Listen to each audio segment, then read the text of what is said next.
educators, please welcome Mr. Todd Cordy. Hello, everyone. Good afternoon.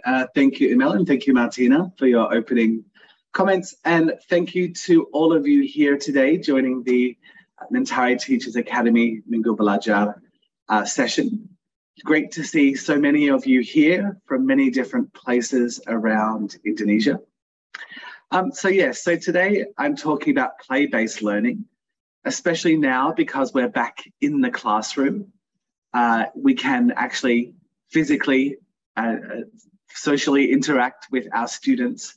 So today we're looking at how we can introduce some more play-based elements to the classroom. If you look at different countries around the world, there's different attitudes towards what the purpose of kindergarten is. In some countries, they don't start academic learning until 7 years of age. Some countries expect that children can read at the age of 3. So we're going to look at what is appropriate, how to bring more play into the classroom and into the school, and look at some activities that we can help students learn in a more suitable way for young learners. Okay, so there's going to be lots of ideas. Some ideas might be a little bit controversial, but there's lots of research to back up that children learn better through play. Okay, so thank you so much for joining us today. We're looking at play-based learning for kindergarten.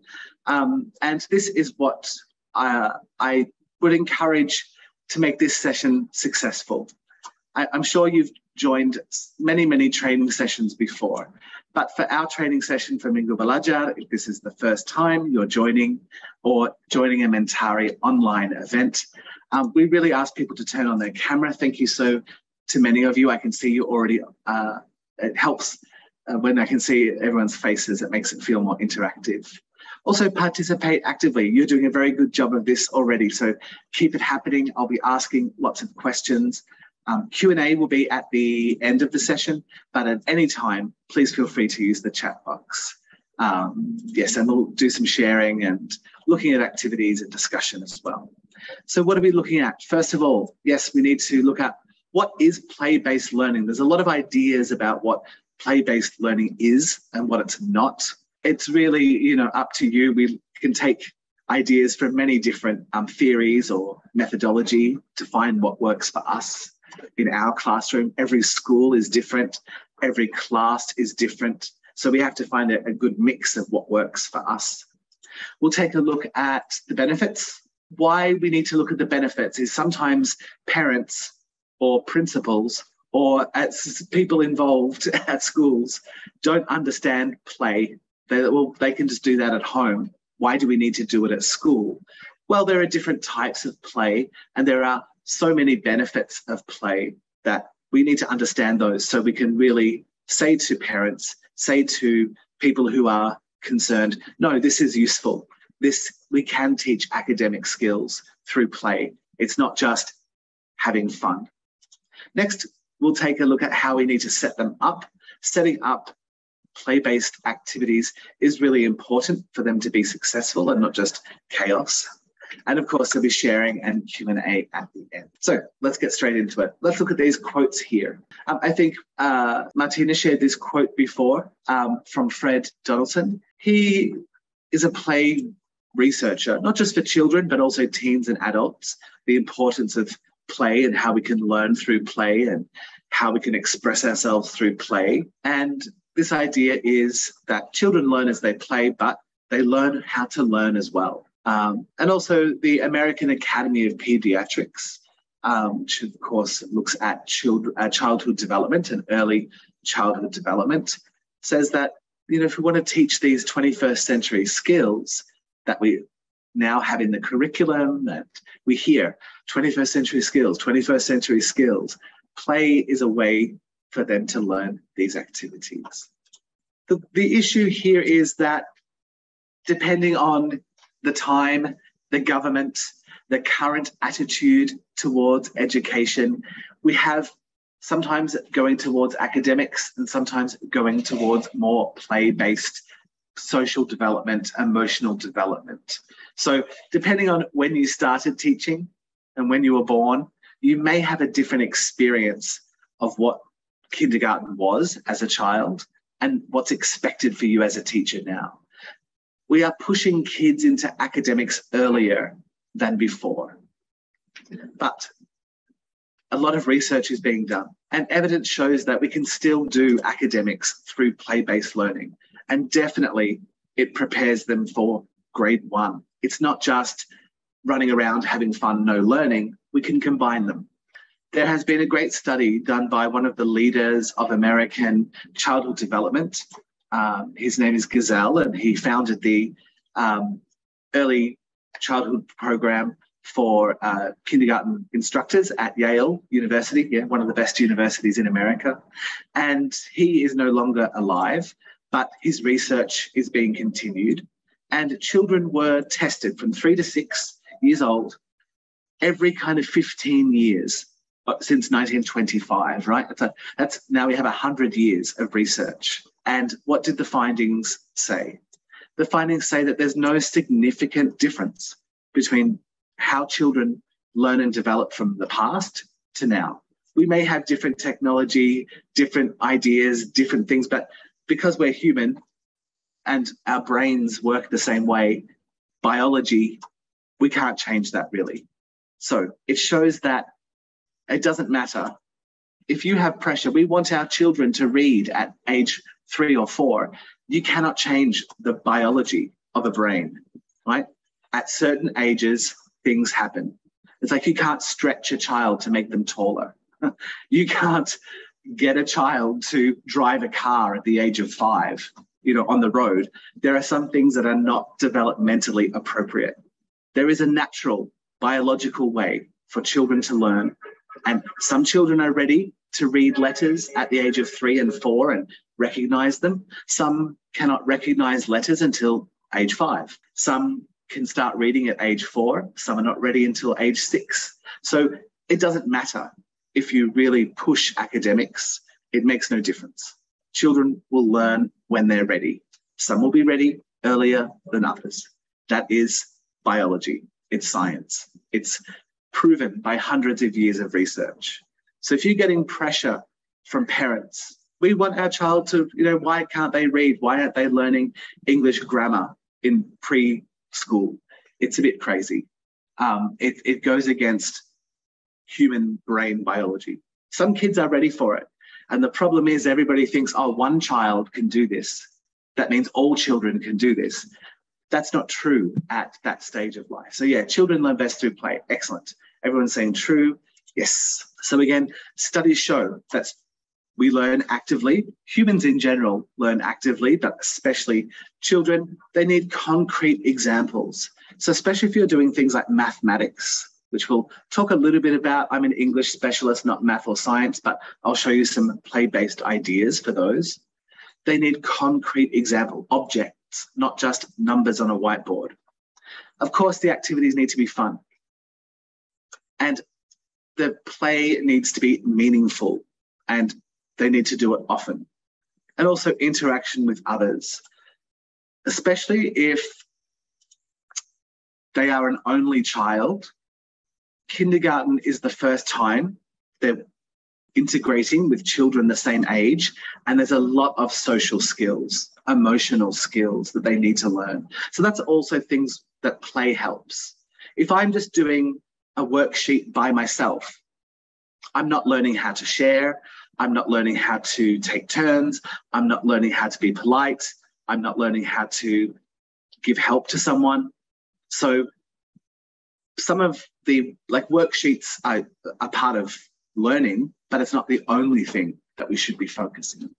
So what do you think the 2 types of play-based learning are? In the chat box, this is the question. There are 2 types of play that we might experience at kinder. Does anyone know what they might be? Free and guided, great. That's exactly it, Esther. Fantastic. Yes, well, I don't need to be here then. You can take over from me, Miss Esther. Yep, structured. Yeah, sometimes it's called structured. Sometimes it's called guided. Sometimes it's free. Sometimes it's unstructured. They're all synonyms. They're all similar words for the same kind of idea. We have the 2 main parts, free and guided. So what do you think free play is? What do we think free play is? they choose their own lesson is a little bit of a mix of both. And I'll talk about that idea of slightly guided, which can kind of mix the best of both worlds. Yep, I think everyone's got the idea there. Fantastic. So when we take a look at free play, it's really about having an environment that encourages children to play. Of course, the first is self-direction. So self-direction is there are things to play with, places to play, spaces to play. Outside is best for free play if possible. Yep, and they find what they're interested in. They might play a game together, they might dig in the sand, play with cars. It could even be that they, in a small group, by themselves, in a big group. Yeah, so they have the freedom. It's very much self-oriented. It's unstructured. The teacher is not giving guidance unless they're asked. If the student says, oh, how do I do this? That's, of course, the teacher can then help by asking questions. Or what do you think? Do you think a big block should go first or a small block should go first at the bottom? You know, so we can answer their questions, but usually we stay back. Of course, it has to be fun. So this is really dependent on the facilities and equipment of your school. If there's enough to encourage, you know, at least 2 or 3 different areas, then the students can kind of find and create what they want to do. We don't need too much. Too much means they become less creative. If I just give them, okay, everybody, here is a box, and they can do whatever they want with it, it encourages more creativity rather than having so many things that they find it difficult to decide. And of course, it's process oriented. We don't really mind what happens at the end. If the teacher isn't, oh, that's not a very good house. It's not very architecturally stable. Like if the house falls down, then they learn from that and they'll build it differently the next time. The idea is, yes, it's process oriented and there's no goal, just play, okay? So the issue is that sometimes, well, also the kindergarten day in Indonesia is very short compared to, let's say, Western countries. So a kindergarten day starts as 3 or 4 hours, but it expands to 6 hours. Usually it's 9 until about 2 or 3 o'clock. So in a Western kindergarten or European or Australian, American, we have a whole day. So we can have time for more play. But Indonesian kindergarten day is quite short. So we need to make sure that we can really maximize our time. So can these skills be integrated? Yes, of course. That's where we bring in guided play. So what do you think guided play is? Guided play can really be a wide range of activities. Yeah, we could say it's goal determined, right? We're trying to get something from the curriculum taught. We can do it in different ways. For example, letters ABC or numbers 1, 2, 3. But we can do that in many, many different ways. But we have a more fixed goal that we want them to achieve. How they achieve it might be different. Yeah, result-oriented, definitely, or understanding-oriented. Yep. And also with guided can be really like 5% guided up to a higher percentage. So guided is can be very flexible.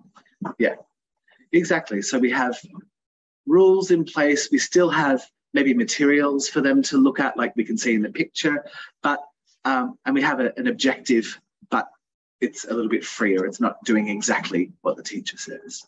So here, looking at some of the key concepts of and also questioning. Thank you, Ms. Putri. Questioning is really important. Rather than telling, we question. Great. Or things like, oh, what number is this? Maybe count your objects again. Do you have 3? Is that 3? Right. So instead of saying right or wrong, we question, or we guide them if they can't, if they don't understand the process, or let their friends help them as well. So of course it's guided by an adult, but it's free to explore the goal in their own way. Currently, it's regarded as more effective and more suitable than just traditional direct instruction. Sometimes we need direct instruction. It's not saying that everything has to be a game in class, but minimal, and then we want to see if they can apply it through play. Next, it also is, it talks about the effectiveness. We're worried about, oh, are they just playing or are they learning? If it's set up properly, it's just as effective.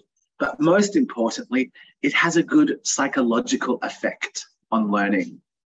That means children want to come to school.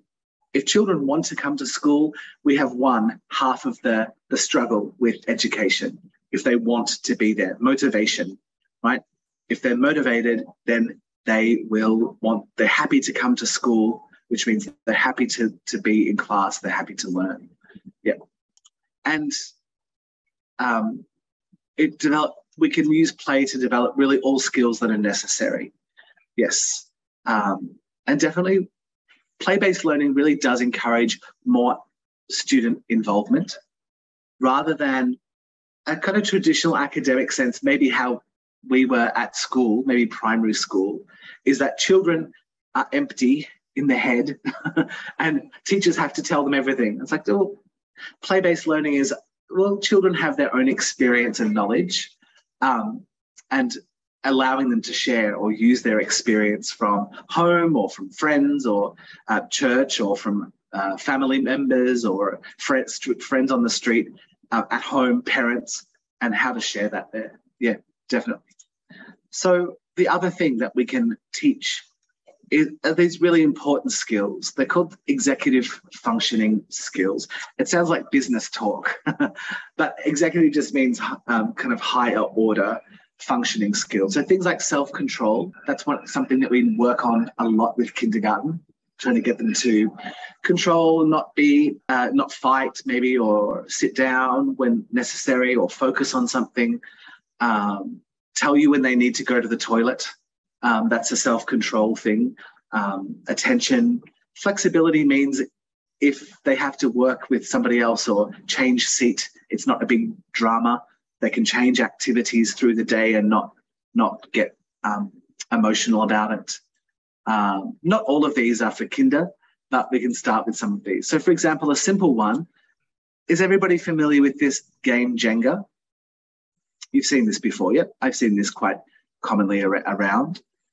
This is a great game to practice these skills. You could combine it with mathematics as well. You could have numbers that they have to add, or they have to say the color of the block, like for English practice or language practice, blue, yellow. So they have to say the color that they choose.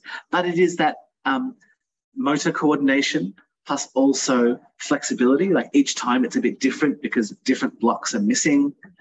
It's self-control. Can they, not get too excited that they knock the toy over?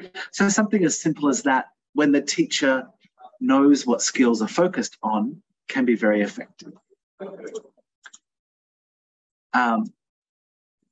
So we know what play-based learning is. What do we think play-based learning isn't or is not? Because that also helps us when we're looking at activities. What do we think it's not? You could type in the chat box some ideas of things that are not play-based learning. Yeah, the idea is learning. There's free play,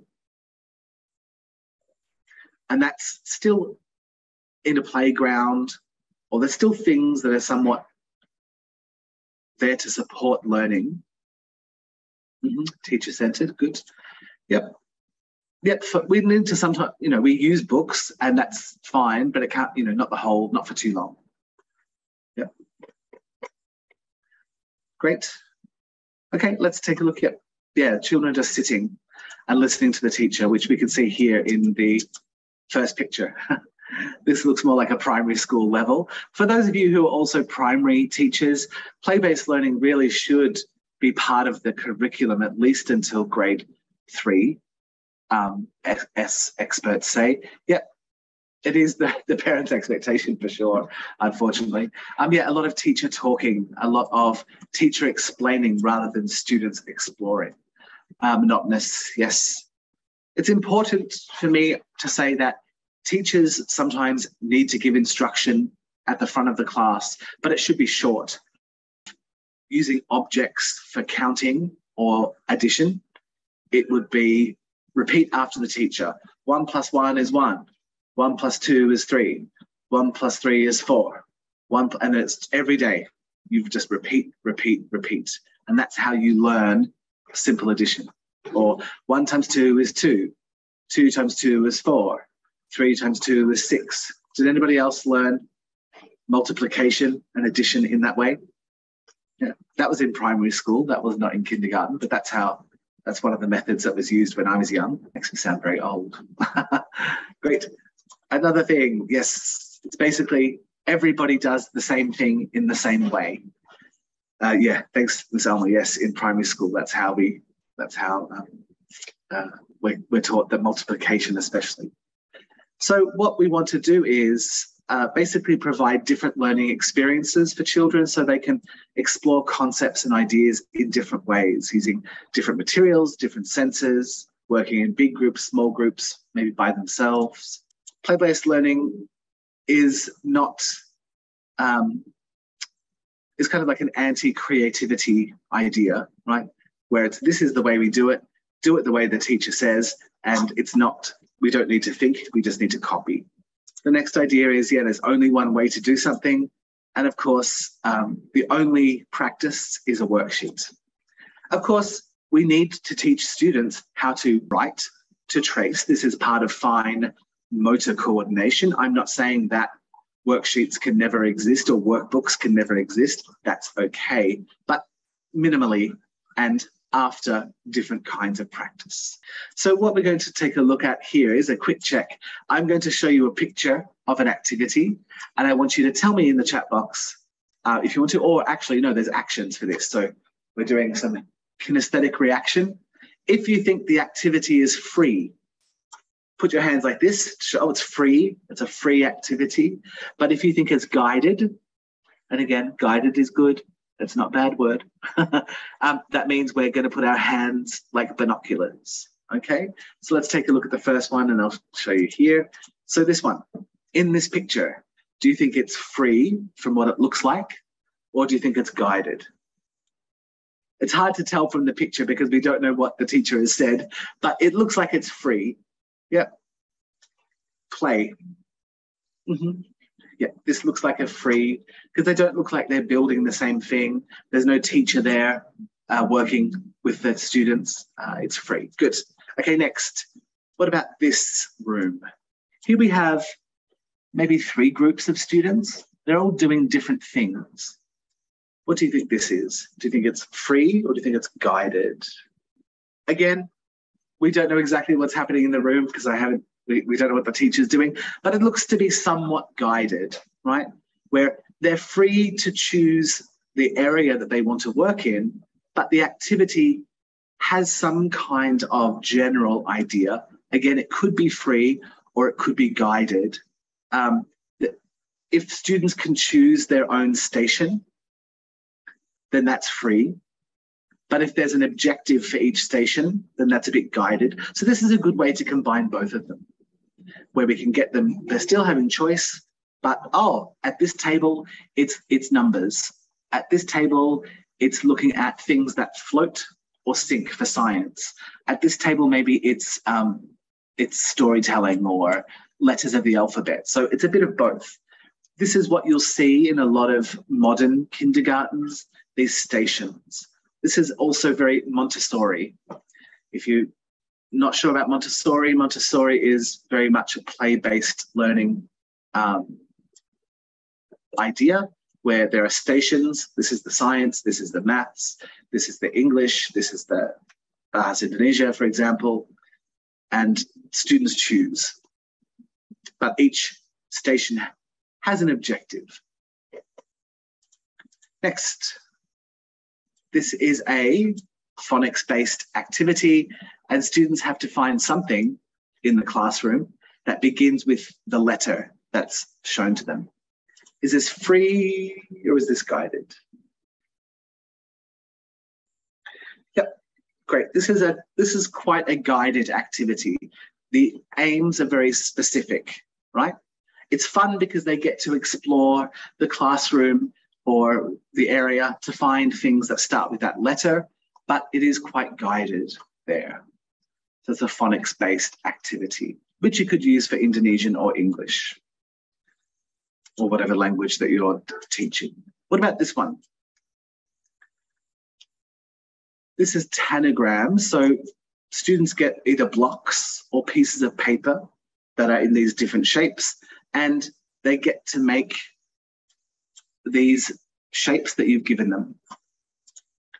Yep, this looks like it's guided, right? If it's use these to make this, that's quite guided. We could make this less guided, maybe, by only giving a few examples and then ask students to create something. For example, just give them the topic. I'll create a fruit or an animal.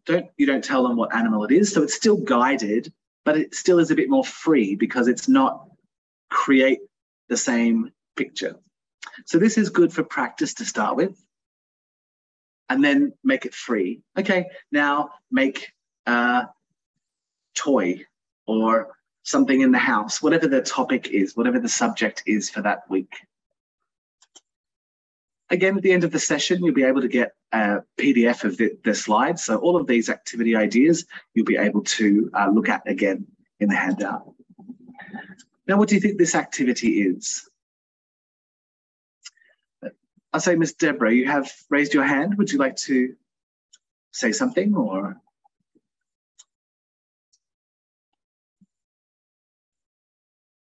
Emel, are you there?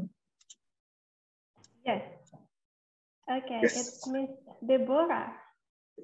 Okay, Miss Deborah, you can please unmute your microphone.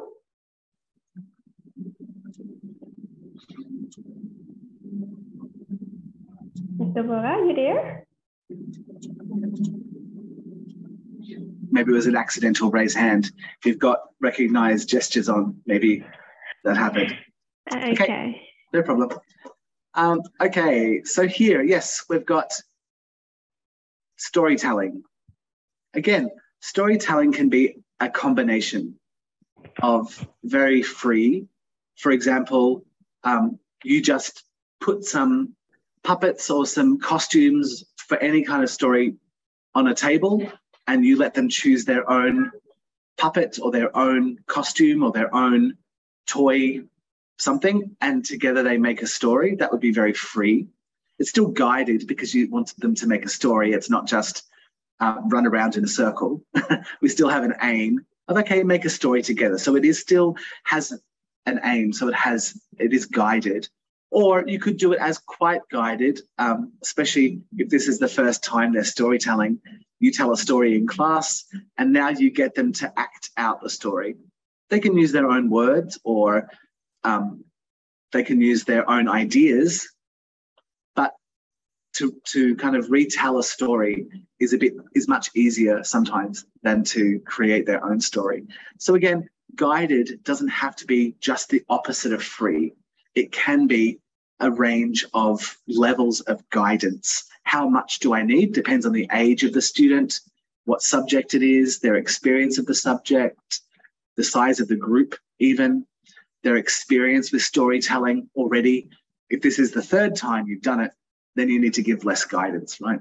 If it's the first time, it will take quite a bit of guidance, and maybe it's not successful the first time. If something's not successful the first time, don't give up. Think, okay, what other instruction or guidance do I need to give? What questions do I need to ask? And then try it again with a different story. Try it again with a different story the next week. And through repetition, in that way, students learn. Not exact same story, but the similar idea of that. Okay, next. What do you think this is? And is it guided or is it free?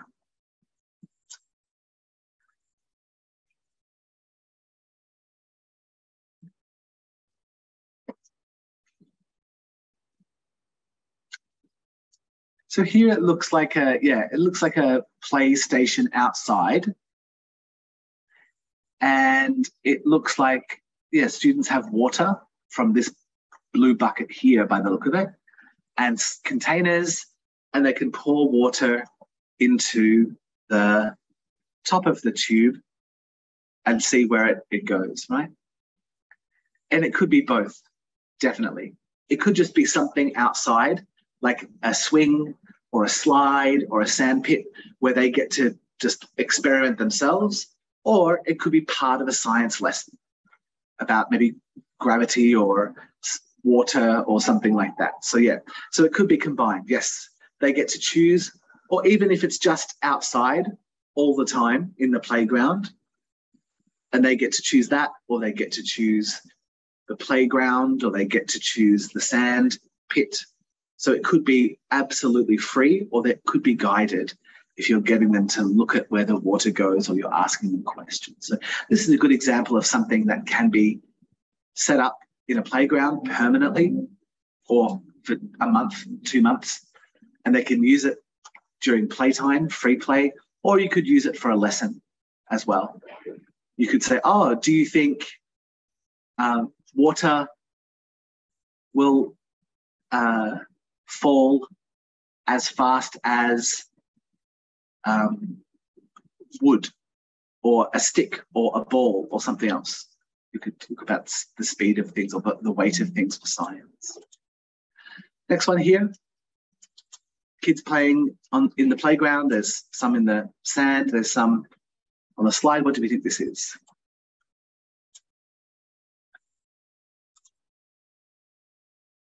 Yep, you're lucky if you have such nice play equipment at your school. But yes, this is definitely a free, where there's teacher, of course, teacher is watching for safety, but the teacher is not getting involved. There's no aim, there's no goal, just free play. But we can learn a lot from free play. So I'll talk a little bit in a minute. So when we talk about guided play, the teacher has a goal, the teacher is guiding, the teacher's setting up, but the teacher also has a job during free play, and it's more for different skills, but I'll talk about that in a little bit. Before we move on to that, let's take a look at the benefits of free play, of play-based learning in general, both free and guided. So you can type in your chat box now if you want to, but also we're going to do an activity through WordWall. Okay, the activity will be true, false. So you'll see a statement in the box, and you'll either answer true, you can do this, or false, or put your reaction, or in the chat box. There's multiple ways for you to answer this. Okay, so let's take a look. Okay, Emel, are you there? Yes, stop. What number? Oh, sorry, it's already started. Don't worry about that. Okay, what do we think here? It helps students to interact socially and manage their emotion. Oh.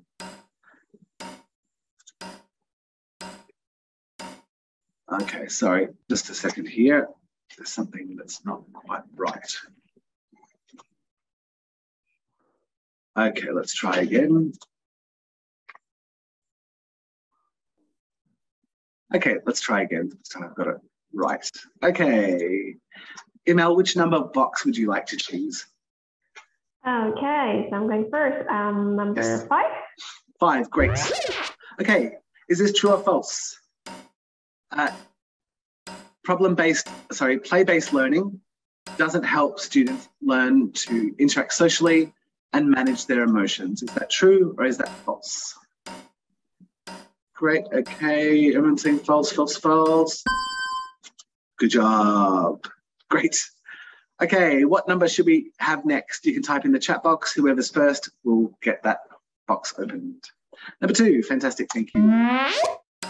Okay, so just the big text. So play-based learning helps gross and fine motor skills. Is that true or false? Good, great. Everyone's saying that's true.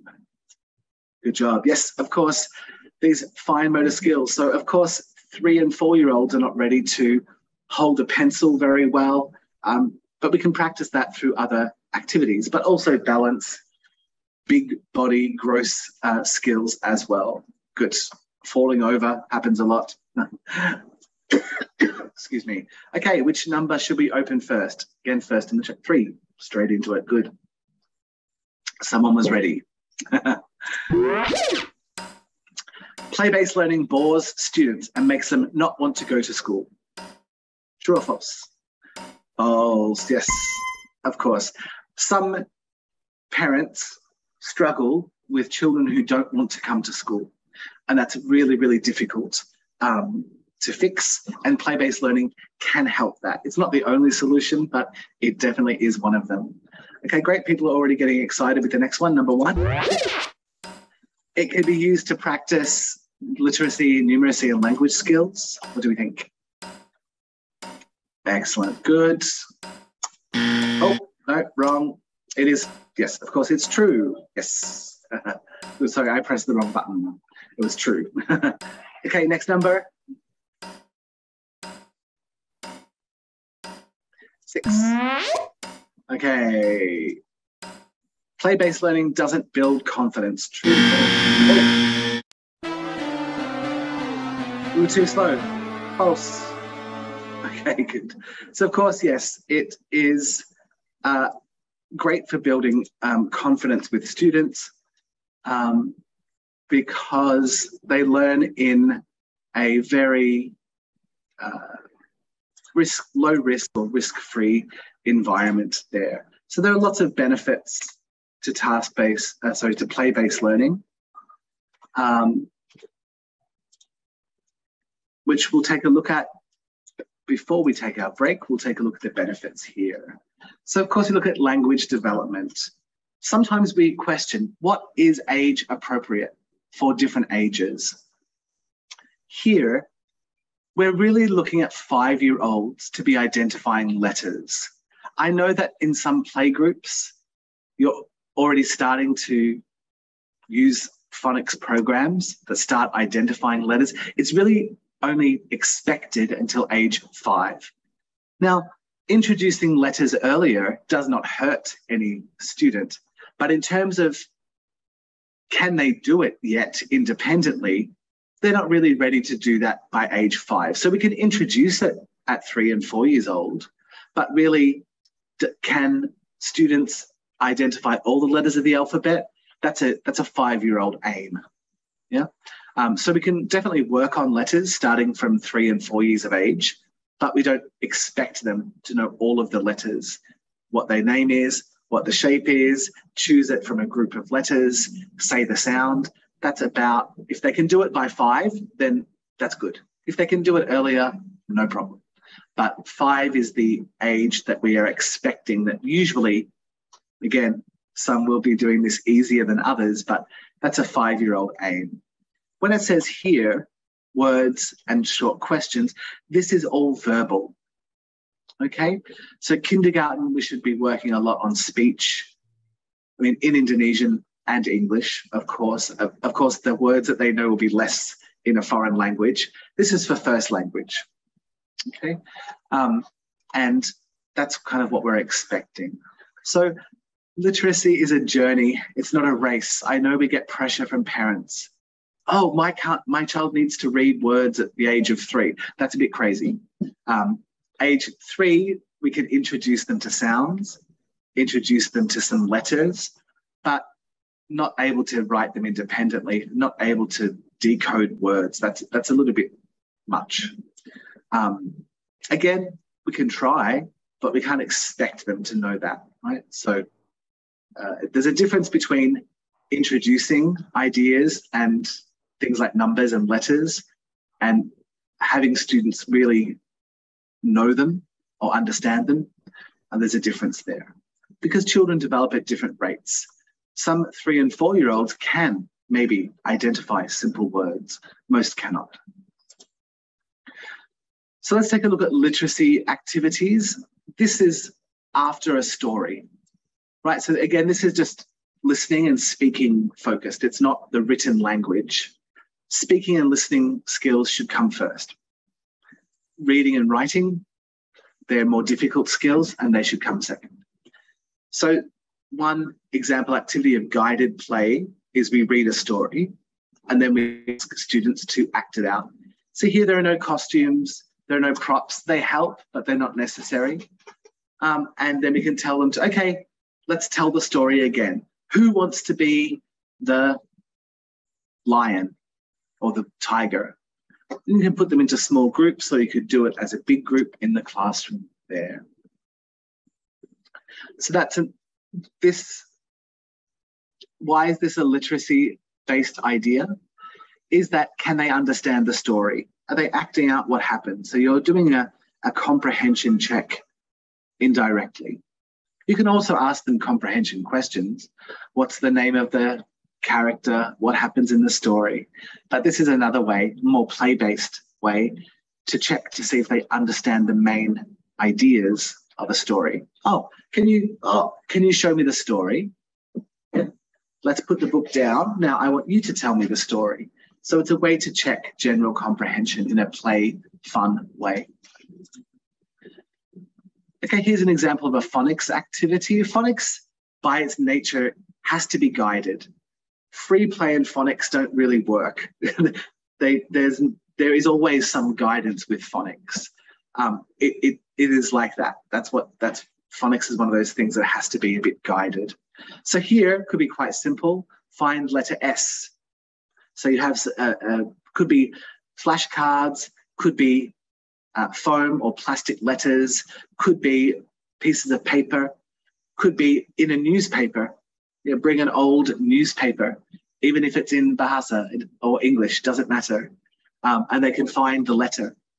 So, and you give them a time to find it and circle it. Another activity here is that they roll a dice and each number has a letter. They say the sound. So for example, if I roll a dice and it's number 4, the sound is P. And then they can color the letter below here with the same color as 4 is shown. So that would be green. Yeah. First, if we're teaching sounds, the phonics, we should just get them to identify the sound. So it's P. And then the second step would be to know the name of the word, P, letter P. But typically we start with sound. So P, P. Oh, can you find the P before we start with the letter? Because that is how we decode and segment and blend. Okay. Now, if I'm not talking about mathematics too much, that's not my area of specialty, but it's the same with phonics, right? We have actual objects that is not just on a worksheet or not just on the whiteboard. It's physical. So children learn best through physical or concrete ideas. So concrete is using physical objects. So it's, one object plus how many objects do I can't see that. Here we go. Could be anything, right? How many do I have? 1. How do you have 1? Together I have 1, 2. Of course, students learn better through concrete objects. Then once they've practiced with physical objects, we can practice with pictures, like on the whiteboard or on a worksheet.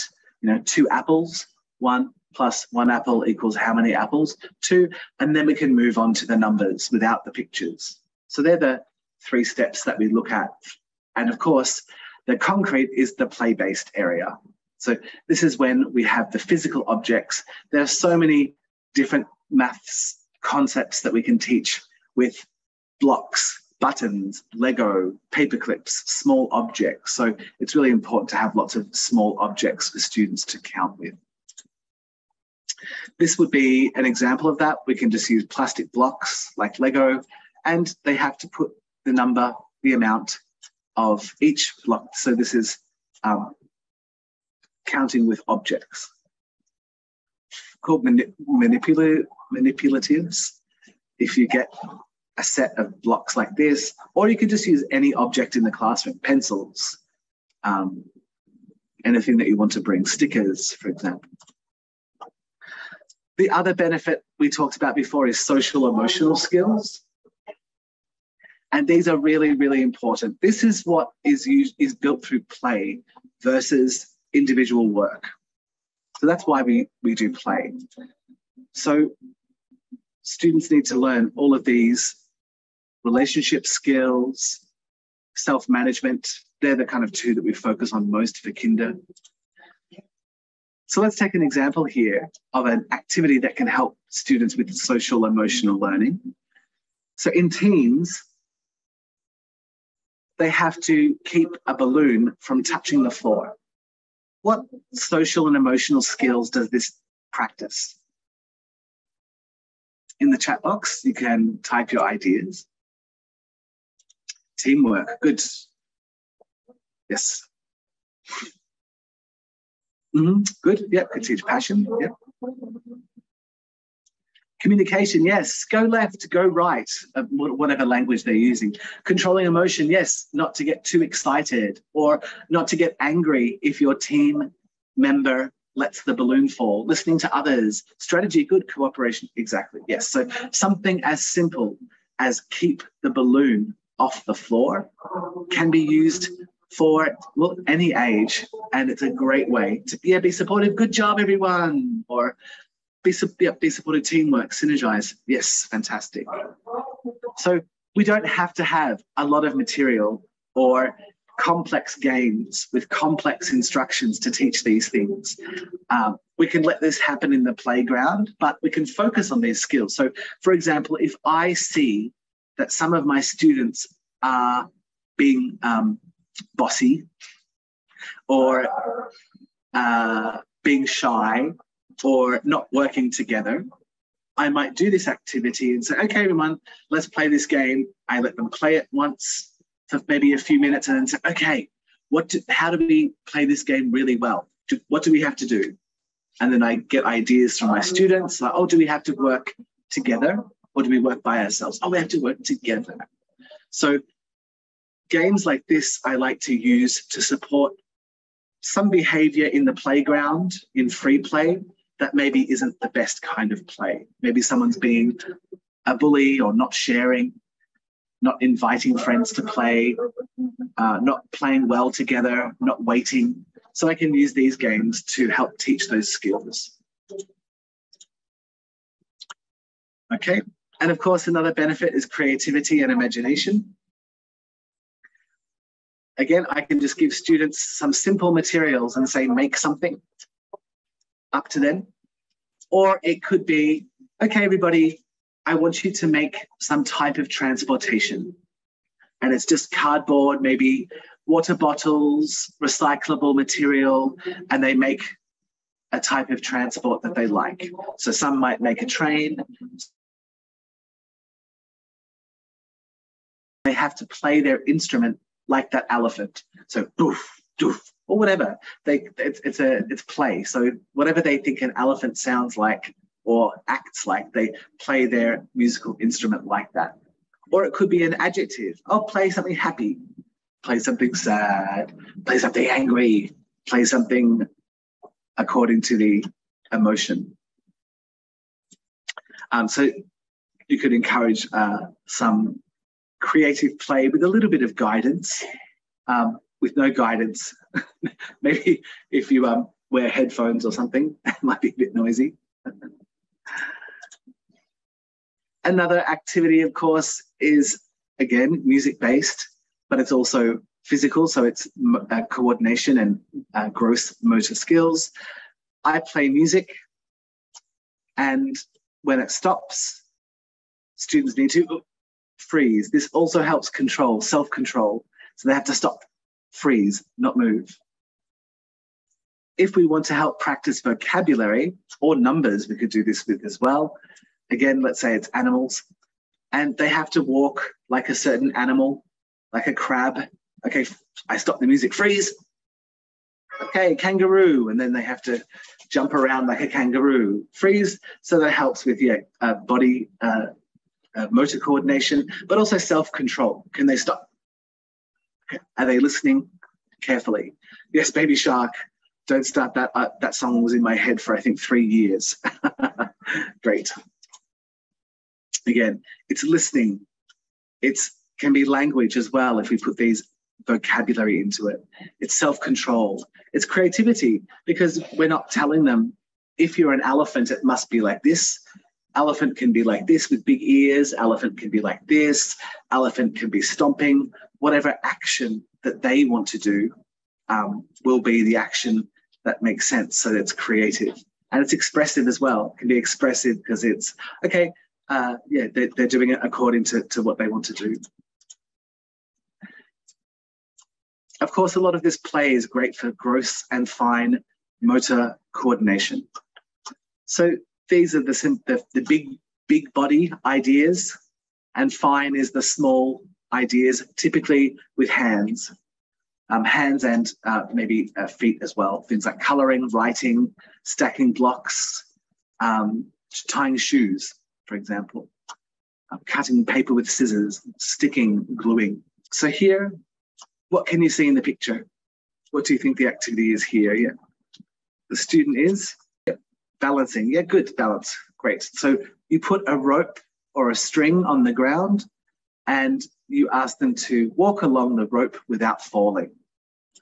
Now, this might seem very easy. So how could we modify? How can we make this more challenging? Yeah, it's also getting to focus as well, very focusing on something as well. How could we make this more challenging, or how could we adapt this for maybe a language-based goal? Yep, do it with the team. Good. Yeah, add a cone in the middle and jump. Yeah, great. Jump or step over it, balance. Yeah. Yeah, it could be, okay, as I said before, animal. Now walk across like you're a cat or a fish. Not walk, but, you know, swim like a fish. Or it could be, yeah, a time challenge. Great, Harry. Yep. Tiptoe, yes.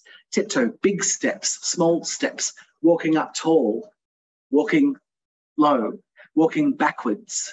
Yeah, hold something in one hand that's heavy while doing it. Yeah, using a timer. Make it a race, make it a game. There's lots of ways to do this. Yeah, and as I said, with some kind of vocabulary goal or mathematics goal, do it 2 times, 3 times, 4 times, something like that. A book on the head. Yes, good, great. This is another fine motor coordination. Sorry, not another. This is different. So we're looking at fine motor coordination. This is quite good for students who are pre-writing, right? We're getting them to really control their fingers and really focus on something. Here we have some Play-Doh, spaghetti, or noodle that's not cooked, of course, and something like a button. And we ask them, oh, how many buttons? They have to be careful with spaghetti because the spaghetti breaks very easily. And they have to be careful, again, when they put the buttons on the Play-Doh because that might make the spaghetti break. How could you add some mathematics to this, or English, or Indonesian language skill to this? Yep, counting the number of buttons. Good. By color. Good. Yeah, by color, by number, color pattern. Yes. Also by color, but also color pattern. It could be, I want you to use 3 colors and repeat them. So they can choose their colors, but it must be repeated. So blue, green, yellow, big to small. Fantastic. Yep, using a pattern. We can put a pattern on the whiteboard and they follow that. Yes, excellent. Also, of course, that through all of these types of activities, the aim is that we're not just building knowledge, but we're also building confidence and a positive attitude. If we can get students enjoying school from the beginning, then it means usually they'll be happy to enter primary school and then secondary as well. It's very hard to change a student's attitude about school when they get older. So when they're young, that's the best time because we can have the most fun with them. But also we're making sure that our play has goals, if that's what our focus is. Okay, So they're just some examples of different types of activities in general. What we're going to do is take a break. Okay, and we're back. Okay, I'll give you everyone another few moments to join us back in the meeting. And great. So everyone, great, thank you, welcome back. Are we back? Are we ready? Good, okay. So let's take a look now, and this might answer some of the questions that I can see in the chat box already. So in this part, which is most of this next 30 minutes or so, we're looking at setting up and activity ideas. So first of all, let's take a look at free play. Well, the idea of free play is that it's not really set up, right? Or that it's not structured as such. Now, of course, outside is best. And if Kevin has some questions here about free play, which, yeah, free play, is it really free when it's at a school or a kindergarten? As free as it can be. Of course, it's different from kids playing by themselves at the park without a teacher or a parent, right? We're still in an educational environment. The responsibility still is on us to make sure the students are safe. So this, we might, we have to kind of still observe the students. The idea of free play is that it's still monitored or observed by the teacher, but the teacher doesn't really interact unless there's something that's unsafe or there's behavior that's not good. So first of all, let's take a look at that. So set up is they need something to play with. So it could be play equipment like playground, slide, swing, sand pit if possible. But it could maybe just be outdoor toys. So toys that we can use outside, like sports equipment, like a ball, or blocks, or car toys, or anything that can be used outside. Maybe some water with paintbrushes and little buckets. I see that happen quite often. But the idea is it's free because the students choose. It's not free, meaning that they can behave however they want to. So yeah, so free play here, if parents ask about it, so it's still guided. The students must be nice. They cannot hurt each other. Play is still safe. It's still observed and monitored by the teacher, but they get to choose what they want to do. So it's not entirely unmanaged, but it's directed by the students. As teachers, we have to make sure that the play is safe. We can also use this to observe what is the student's behavior. Is there anything that I need to stop? Is there anything that I need to focus on? For example, do I need to teach how to share? Do I need to teach how to invite a friend to play? In English or in Bahasa, it doesn't matter at this stage, because free play shouldn't be restricted by you must only speak English, right? That's not free.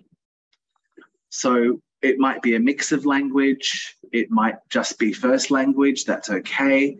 But we can teach them some phrases in English or Indonesian, how to do this. And we can use a fable or a story to help teach this. Stories are great for teaching these values or morals.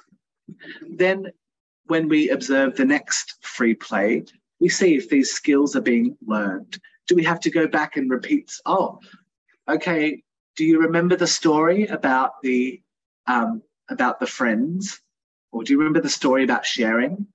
What do we need to do? What can we take that toy and play with it just by ourselves for the whole lesson? Or is it good to share? So you might need to do some of that teaching. But that's about social emotional skills. So yeah, Kevin, your question about if it's free for the student to decide what to do, but it's not free in terms of behavior. They're still expected to behave in a certain way. They're still, we still are managing to make sure it's safe. but also we're using that for our social emotional skills. And I'm looking at the students. It's a great time for teachers to observe. Yeah, we're not involved, but we are looking to see if they're making good decisions, playing together, being nice, sharing, that kind of thing. So I still think the method of learning is good, but we have to explain that it's not just unsupervised chaos for whatever the students want to do. No, we're observing behavior, we're observing language, we're observing safety. And if needed, the teacher can step in and solve a problem if there's something looking unsafe or a little bit crazy, or there's a child crying or something like that. So it's free because it's chosen by the students and there's no objective necessarily, but it's not free for the teacher. The teacher has to be watching and observing. I hope that answers your question, Kevin, a bit more about that. So yeah, so you can assure principal and parents, it's not just whatever they want to do without rules. It's still general school rules, and we're watching for behavior, we're watching for language, we're watching for things that we might need to teach them. Yep, and again here, how long is the ideal time for free play? I'll get to that in just a moment. Yeah. Great. So my very next point here, experts who study children psychology and development say that at this age, they need a minimum of 60 minutes free play per day. We cannot give all of that time. Yes, free play is not just the school's responsibility. This is also parents' responsibility. So if you get parents asking how can they help, one is to give them time just to play. And they need at least this kind of free play. I would suggest that schools can provide maybe 15 minutes before school starts. So if class begins at 10 o'clock for the second group, they can come early, or the morning group can stay and play. They can meet the other students that have that come at the other time. But I would say, and also not 60 minutes in 1 hour. It can be broken up into 5 minutes, 10 minutes, 5 minutes. That's fine. I think the maximum that can be expected from the school, because the day is short, is 30 minutes maximum. I don't think you have time for more than that. Okay? But parents need to provide the remaining time. And also, screen time is not free play. No, that is not free play. Watching television, watching YouTube, playing on a tablet, that is not free play. Free play has to be, well, best if it's outside, but it can be inside with toys, best if it's with somebody else. So if they don't have a brother or a sister, do their parents need to maybe think about playtime with a neighbor, or playtime with one of the parents, or playtime with their childcare, like their nanny or their maid? Or sometimes it can be by themselves, that's okay, but not all the time. So if they are an only child, parents need to be a bit more proactive in this. So you can say they can play for themselves maybe sometimes, but it's not screen time. And encourage neighbours, encourage aunt, uncle, grandma, grandpa, nanny, mother, father. It's, it doesn't have to be 15 minutes. It can be 5 minutes of play. Let the child decide what they want to do. And you can tell the parents or the caregiver, oh, what do you want to do? And the child decides what they want to do. And again, sometimes alone or play by themselves is okay, but not every time at home and not every time at school. Again, I know this is difficult because some parents, yes, playing with their toys, yes. Toys, something that they're using they're interacting with, and creativity and imagination. is definitely free play. They can also have some time on their tablet, their iPad or whatever. That's okay, but that's in addition to physical play. So, actually experts say that 3 to 6 year olds should only spend 1 or 2 hours on screens, which is fine. Some say less, but that is in addition to physical play. And playing with toys is fantastic because they have to use their creativity, manipulation, and if possible, playing with somebody else, not just themselves. And that can be a parent, that can be an aunt, uncle, brother, sister, friend, something like that. Okay. This is what child development specialists recommend. They suggest more, but that's the minimum. Yeah, we know it's difficult. Yeah. Yes, this Erna, yeah, there should be a specific place for students to free play. That's usually the playground. But if it's raining or something, then there should be toys or things in the classroom that they can access and play with. Yeah. But again, different places for different choices. So how is guided play set up? So guided play is different because we have to think more and we need to prepare more. So these aims are based on curriculum goals. Variety is key. Sometimes we're doing a social activity. Sometimes we're doing a physical activity. Sometimes we're constructive, like we're making things. Sometimes it's expressive. So maybe we play music and we get them to move to how they think the music feels. Or the cooperative, they have to keep the balloon in the air or build a tower together or do something together. It could be an imaginative, like storytelling, for example. And the teacher guides through questioning. Yes. So instead of telling students exactly what to do, you tell them maybe the goal, but you don't tell them how. You want them to figure out how to do it themselves. So maybe you give them the activity and they look at it first. And then you ask, oh, how do you do this? Yeah. Or you ask them a question like, here, this looks like a science-based activity. And you could say, oh, do you think there is more water in this bucket or this bucket? Right? And you've got a big and a small bucket. And so you give them a hypothesis and they test.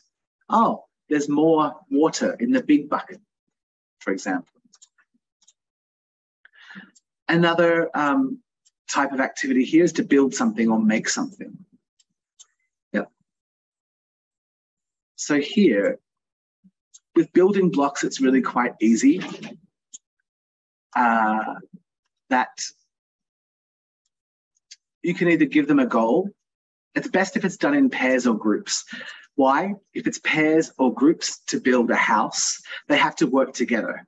That's the whole point of play-based, is that it encourages cooperation, language, agreeing and disagreeing, negotiation with each other. Even if it's whatever language that they're using, that they have to do all of these things, these skills. If they do it by themselves, they're practicing less. They're just practicing maybe fine motor coordination and creativity, but with a partner, they get to practice more. So you could get them to make something. So for example, it could be quite specific, like make a house, if that's your topic for the unit, or it could be something free, like make an animal. For example, here we have lots of different types of crabs. So we can give them some materials, but they get to make the crab in their own way. Now, of course, this might not be suitable for some ages, but by Teka B, I think they would be able to make some choices by themselves. Again, guided doesn't have to be completely, you must do this, but it doesn't have to be completely free. It can be, oh, here are some materials. Here is an example. So they can copy your example if they want to, or they can make their own. So you can support the students who need some help, but the students who can push themselves also have the opportunity to create something themselves that they like. So that's a good mix, right? We're still helping those who need help, but we're allowing the creative ones to express themselves. Maybe not so many choices. That's a bit confusing for students. Maybe just 2 or 3 choices is good. So of course, building, yeah, fine motor coordination. What other skills does building something take, especially if it's in a pair or in a group?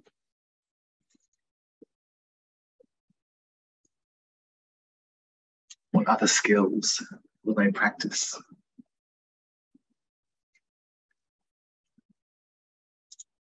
Yep, so I think, as I said before, yeah, problem solving, yeah. Especially if you give them a limited supply of materials.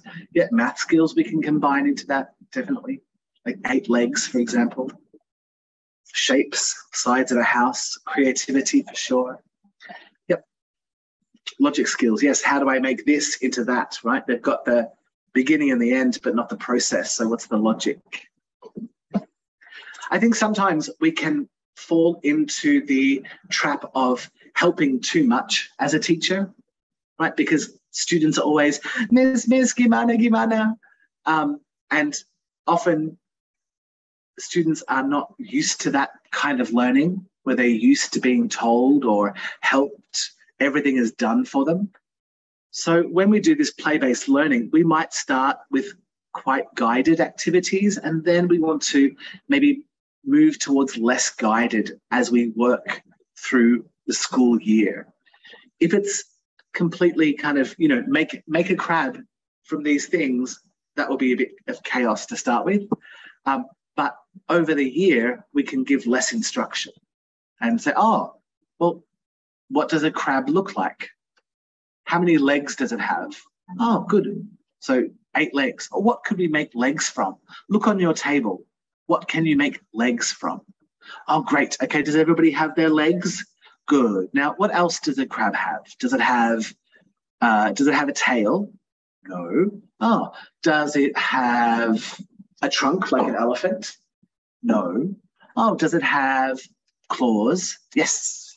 So you see, through questioning, we can guide them through step by step, where we're not telling them, okay, everybody, make 8 legs. Now 2 eyes. Now 2 hands, 2 claws. Instead, we do it through questioning. Oh, how many legs does a crab have? Oh, look at your table. What could you make from legs? Oh, that's good. Show me. Oh, yes, you could make that because they've got materials on the table. You've given them cups and paper and straws and string, but they get to choose what they want to make the legs from. They get to choose what they want to make the claws from, for example. So that's how we can have more guided practice without just telling them what to do. And also that's Q&A, so it's thinking, it's logical, it's critical thinking, it's language practice. Again, in whichever language that you're using, it doesn't have to be in English. I'm just doing it because that's the language that I speak and specialize in. Okay, here's something that's a bit more free. Musical movement. What do you think is happening in this activity?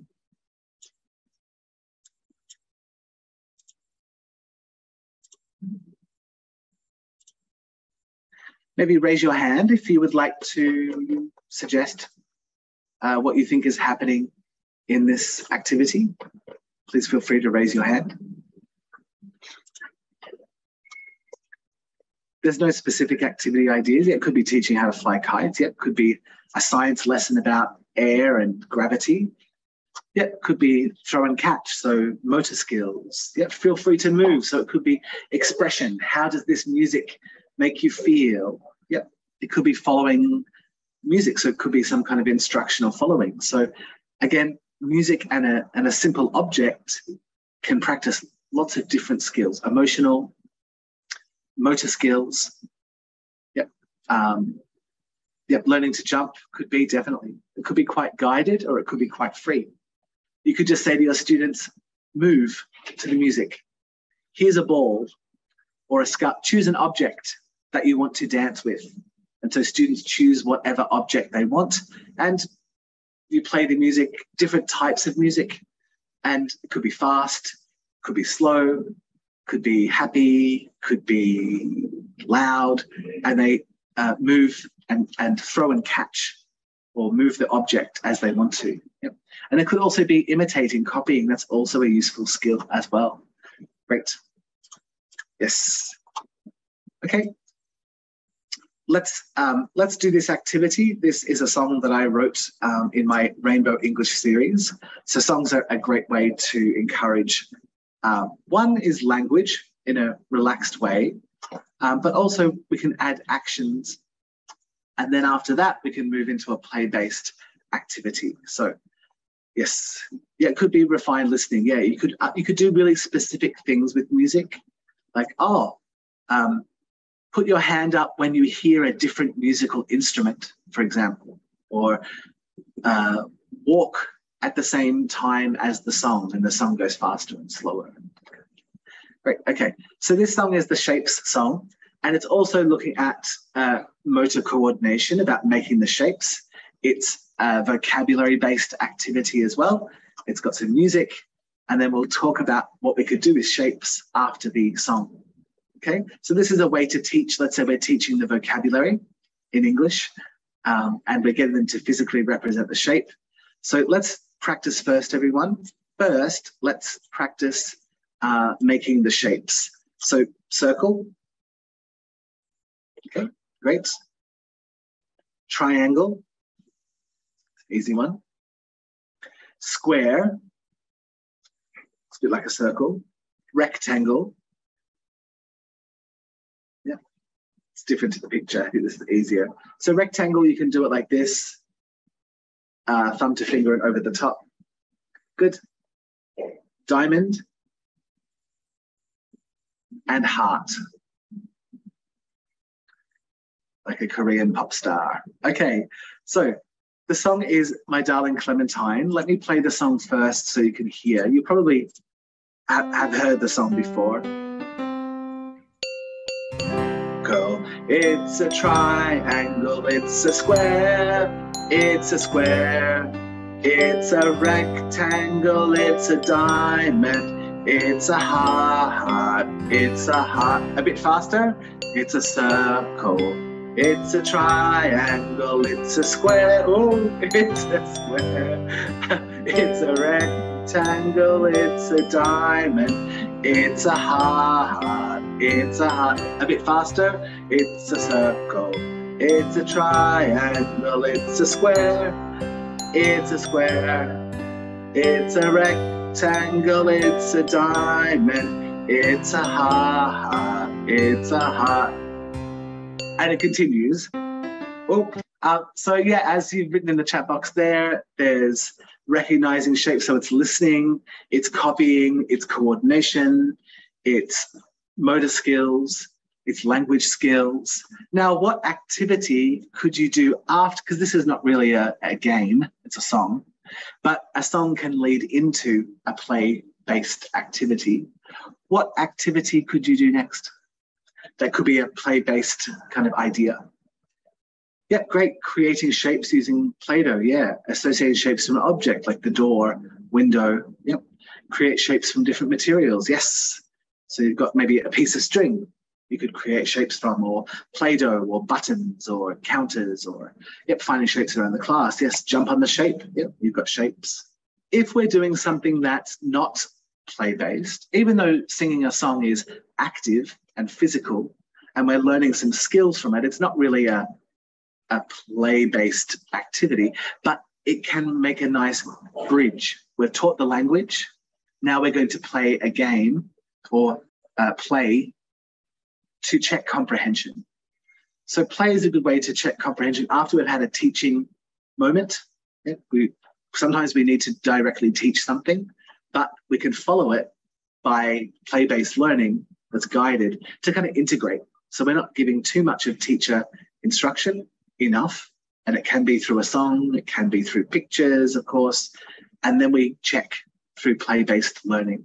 It's a nice combination, I think, to move from something like that. Yeah, matching objects are the same. Yep. Tap shape in the class. Yes, great. Lots of things we can do with shapes, I'm sure you know, as you know. Let's take a look at this boy. It's a short video. Don't worry about the sound. He's not really saying much. That's very careful with this table. You need to be very careful. That was just two. That was just two.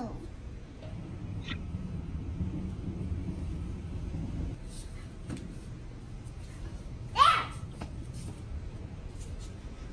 Okay, so quite a simple activity. It's a counting activity. So what skills does it practice? Put in the chat box. What skills does this practice?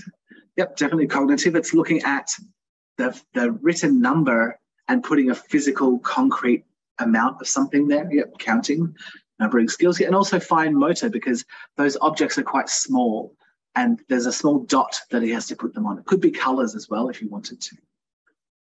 Yes. Yep. And you could play that you could put one of those on a table and have 3 or 4 students work together, because if they're doing it together, then also there's going to be communication, agreement, disagreement, helping, not helping, and that's also useful as well. What does this activity look like? It's just a picture, not a video, sorry. What do you think is happening here? It's another counting game. But what do you think? Yep, recognizing numbers, good. Good. It's trying to use the recognizing numbers language while doing motor coordination. So it is doing quite a lot of skills, right? Physical and mental together.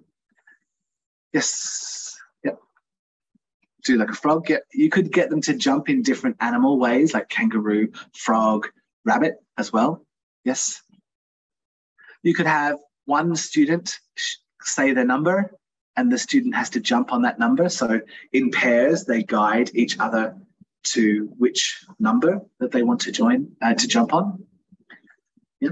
The teacher could demonstrate first and then the students can play that afterwards. Good.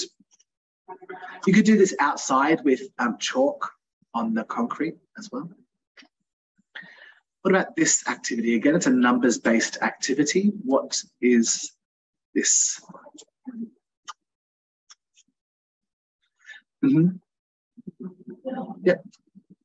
Again, it's matching numbers to pictures. So it's pictorial and numerical or abstract as well. So this is for a higher level. This is probably take a B or even grade 1.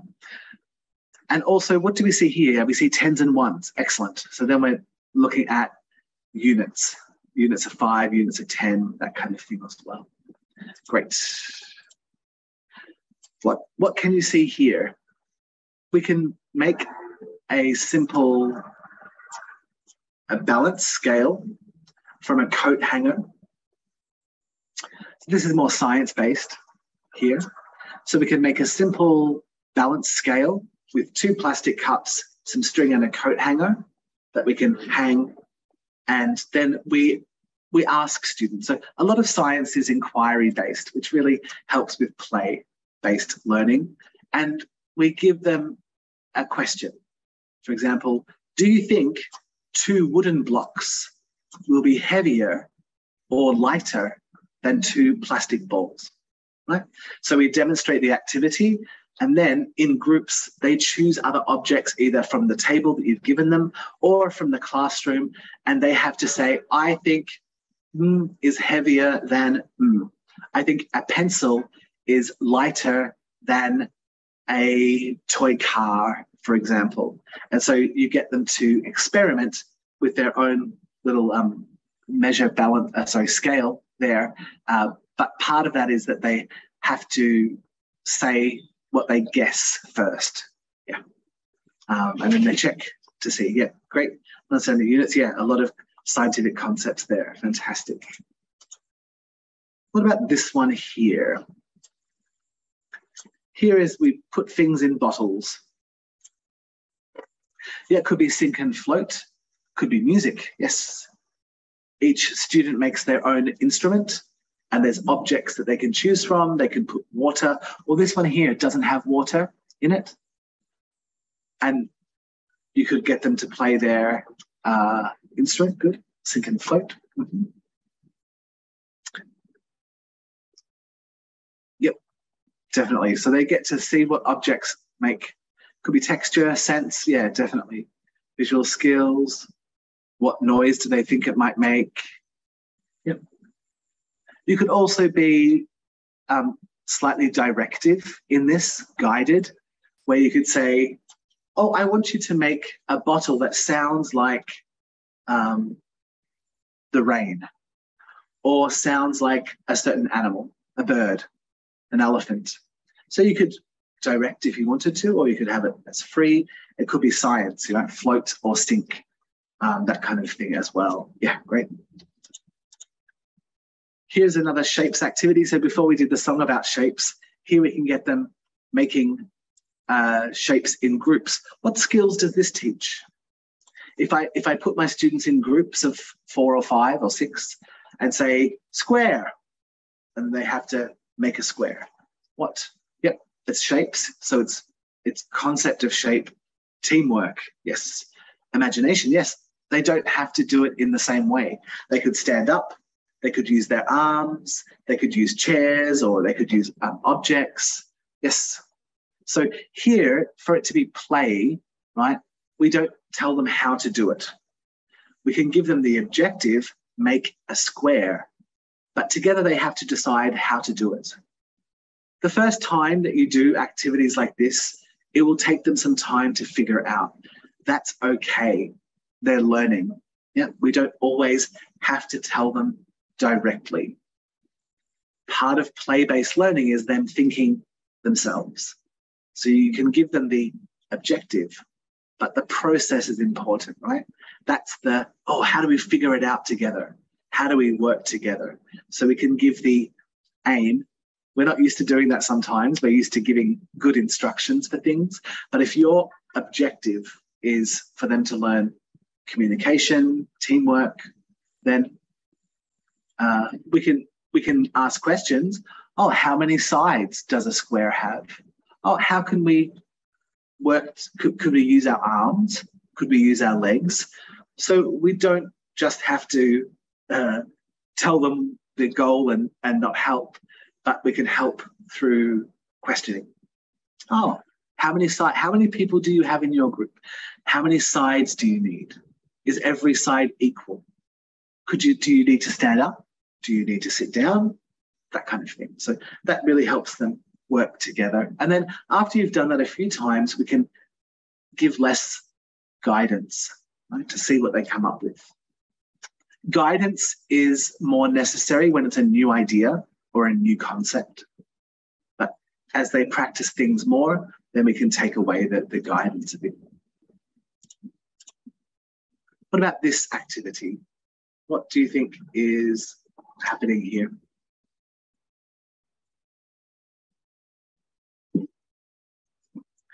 Yep, storytelling, yes. Making puppets, yes. Oh, it could be some vocabulary-based practice. Yes, art and craft. So here, first of all, making the art and craft, we're looking at fine motor skills for drawing and cutting and pasting. Then it's also creativity. Then I would say, okay, now make a story with your friend. And I don't tell them, yeah, role play, whatever they want to do or whatever they want to say.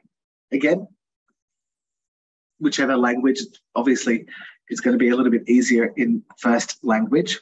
So don't expect too much if you do this in English. They don't have the vocabulary or the grammar to do this. But this is for a general idea. And they can make up their own little story as well. Or they could use it to retell. The last thing I want to look at here is some phonics activities. One of these for very young learners that I do is same or different. So I'm going to make 2 sounds.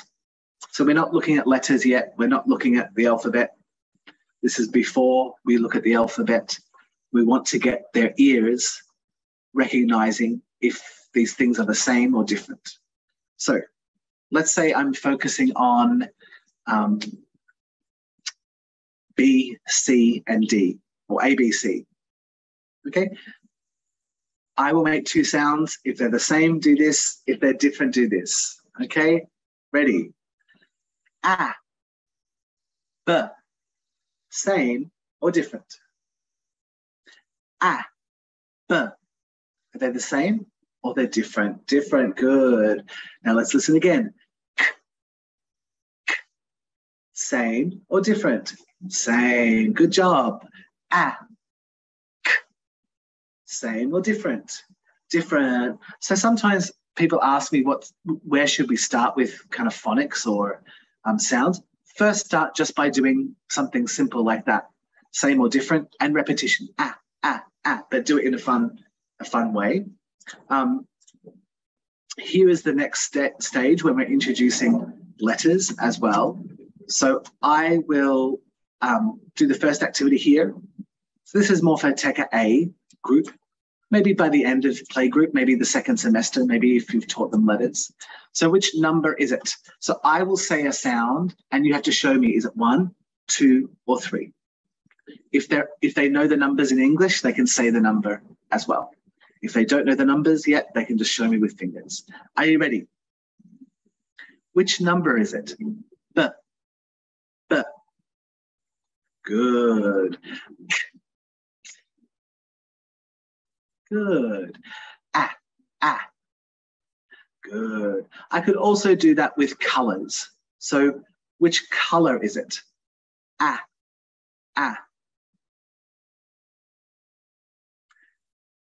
Which color is it? Blue. Good. If they don't know colors, I give the students a blue pencil, a red pencil, and a green pencil on the table.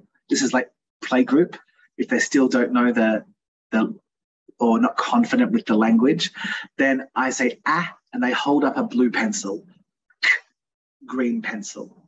They can say the word green if they know it, or they can just do it physically.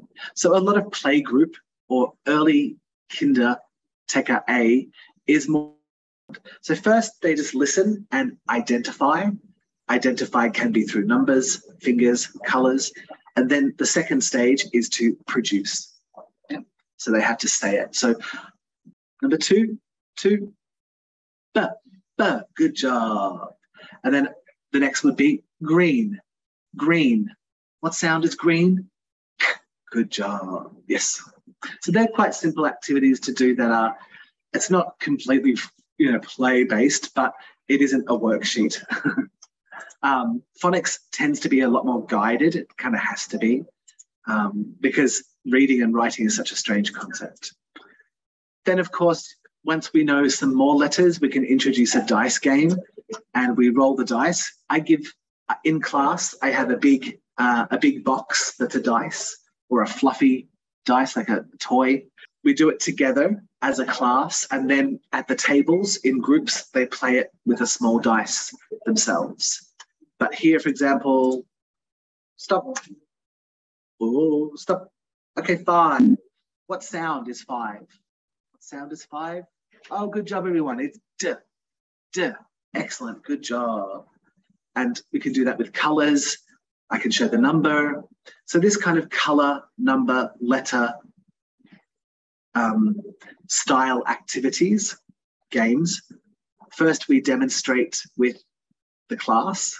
And then if you think they're able to, particularly TECA B maybe, they can play it in groups at their table. Yeah. Another way we can do this is through responsive actions. So I say a sound, and instead of, and they have to do an action. So if I say it's touch head, B, it's wiggle your nose, and K, clap hands. For TECA B, I can use words. So for example, cat, cat, cat, cat. What's the first sound? Good job. So what's the action? Excellent. Okay.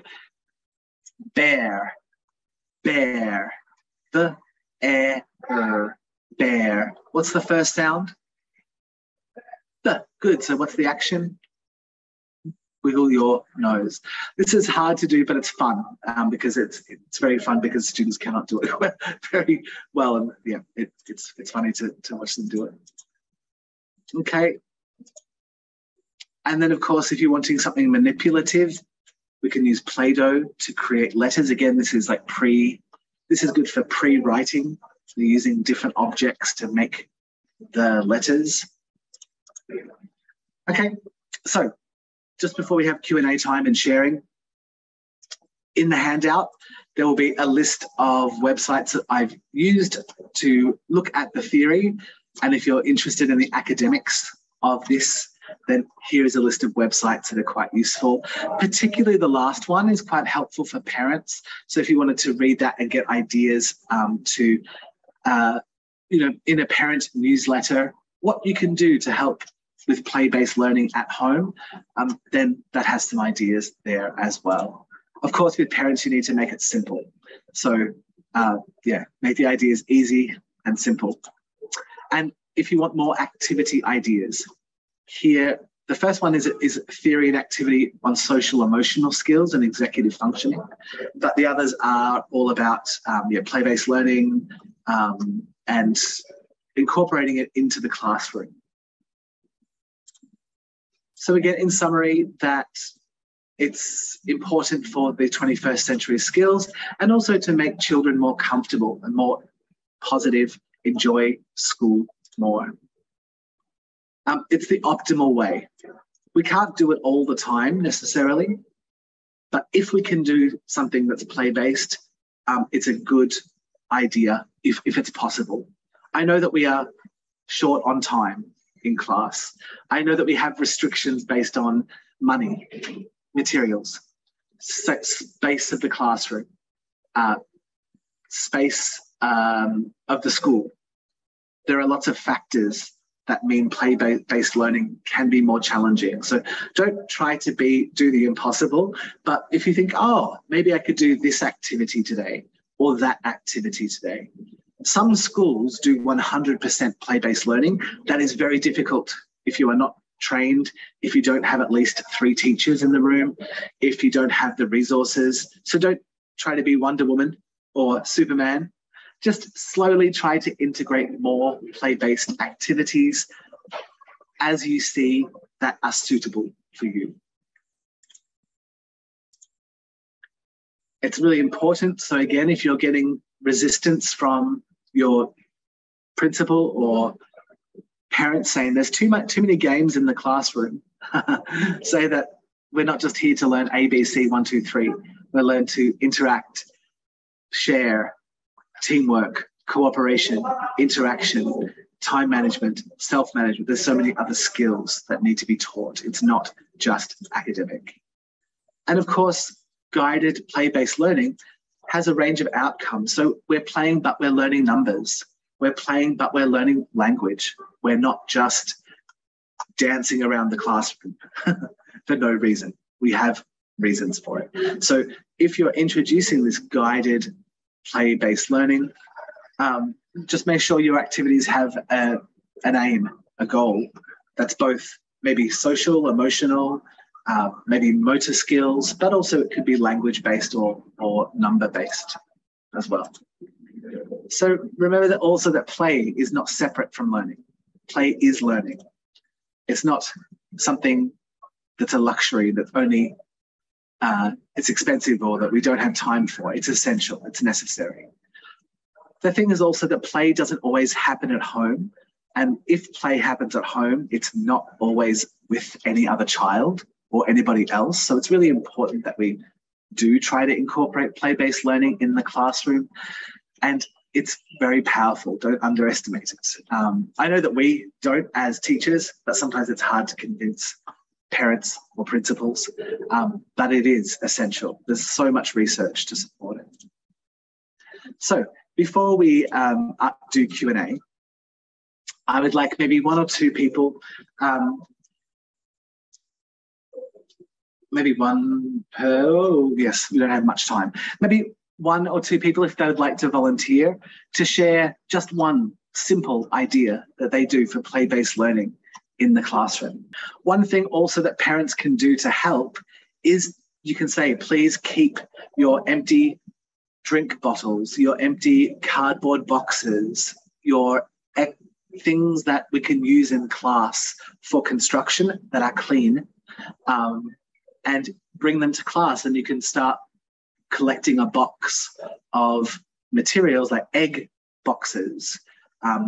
Make sure that they tell them that they, of course, need to be clean. But any of those kind of recyclable materials, if they have old clothes are great for costume making or dress ups or clothing vocabulary or games. So old clothes particularly are really quite useful. Old, not too old, but clean, like socks we can make puppets from or snakes from. So yes, there's lots of great ideas that can be incorporated. Everything really can have a learning aim if you think hard enough about it. And if parents want to help, tell them to help you with resources that can be really useful, because I know that schools don't have a big budget for these kind of objects. So keeping all of that packaging, keeping old kitchen things that are still usable, but they don't want anymore. So instead of throwing things away, ask if the school wants it. That's really useful. Okay, Q&A. Okay, so next question. I think you have answered question from Miss Levy as well, playing with their toys, and then Miss Intan. Yes. Well, maybe from Miss Siska, I'm not really sure if you have answered this question. Is play-based learning less structured than a traditional classroom? You still need to be in control. You still need to be, the activities still need to be structured, but you're not necessarily in front of so it's not so directed as traditional learning. It's still structured because learning is happening. You've created materials, you've created learning activities, you've thought about how students can be creative. So I think it's more structured perhaps because all of the preparation has to happen before the class. So there's a more structure, but it's less instructional or directed by the teacher, I would say. So it's allowing the students to really think about what they're doing and interact with what the others rather than just following what the teacher says. So I think it's more structured but less instructional or less directed, I would say. Okay, right. Thank you, Mr. Todd. Mrs. Scott, I hope there was one more question about getting students to read words. What was that? Yes, well, it's not really related to play-based learning, but yes, there's a question from Ms. Sure. Ian, how to teach children to read words, even simple sentences in 5 years, I think in 5 years old, for 5 years old kids. If you remember what our developmental expectation for 5-year-olds is, it's letter recognition. So we're not really expecting them to be able to read a sentence. I would say 5 years old is okay for short words. They should be able to read short words like cat, hat, mat, when we're introducing CVC words and blends. That follows a phonics-based approach. They need to know all of the names of the letters. They need to know all of the sounds of the letters, and they need to know how to decode. So decoding is when they see a word like cat and they can go because they know the sounds of all of the letters, and then they can put those sounds together. So it's cat. So decoding is segmenting and then blending, but they need to know all of the letters of the alphabet. They also need to know digraphs. So SH is not S, it's sh. CH is not K, it's ch. So they need all of that phonics support before they can begin to read. So that's what needs to happen first. Plus also sight reading, sight words, because some words in English, for example, the word to does not follow normal pattern. If students see this word, they think twa, twa. So we also need sight words. So there's a list, sightwords.com has a lot of activities and a lot of information about how to teach those common sight words. It's about 5 a week, 1 every day, basically. And it will give you lists of which words should be sight words and videos, instructions, activities. It's all free to download. So look at that website. It's really quite useful. So someone also asked, what age is it appropriate to teach for students to learn another language? When they're born. I have many friends in bilingual couples, fathers from one country, mothers from a different country. They both speak their first language to the child from when they're a baby. So it's never too early. Don't expect too much. They'll usually favor one language, and eventually it will be equal, but it's never too young. Yeah. Okay. How to stop free play. You can encourage them with another fun activity inside.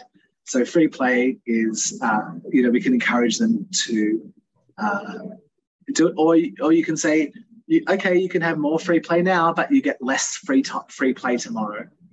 Do you want less free play tomorrow? So you can say, okay, 5 minutes more today, but 5 minutes less tomorrow. That can help. Or, oh, you don't want to play a game inside with me?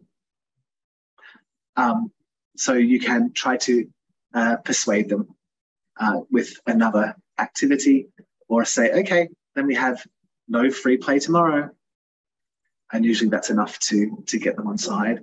Thank you so much for all your questions. Sorry that I don't have enough time to answer all of them, but we do have the curriculum help desk email number and WhatsApp number email that people can contact with their teaching questions at any time.